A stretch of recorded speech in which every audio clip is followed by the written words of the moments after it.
lahat ng tao talaga pwede kang saktan. Kahit na sino.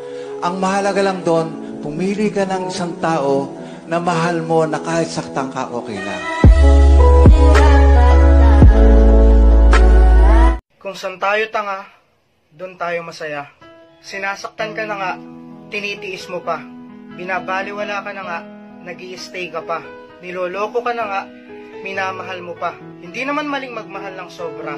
Ang mali ay yung tipong pinipilit mong lumaban kahit alam mong sa huli ay talo ka. Huwag mong hayaan na bulagin ka ng pagmamahal mo.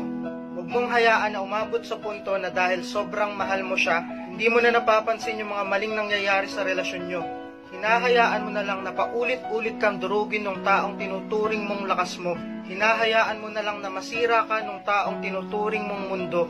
Hinahayaan mo na lang na paiyakin ka ng taong dati nagiging dahilan ng mga ngiti mo. Gusto ko lang sabihin na hindi mo kailangan ipaglaban yung taong hindi ka naman pinapangarap hanggang dulo. Kung lalaban ka, dun ka sumugal sa taong gusto ka ding ipanalo. Ano nga ba ang MU? Ang MU ay isang magulong usapan na kung saan walang kayo, pero parang kayo. May tawagan, pero walang commitment. Pwedeng magselos, pero bawal magreklamo. Pwedeng masaktan, pero bawal manumbat. Kasi nga, MU lang kayo.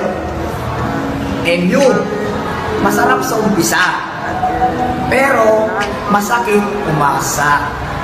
You are the reason why I'm still hanging on.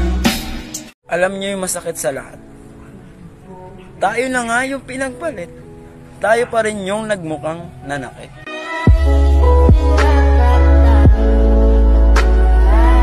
At higit sa lahat, tayo na nga yung iniwan. Tayo pa din yung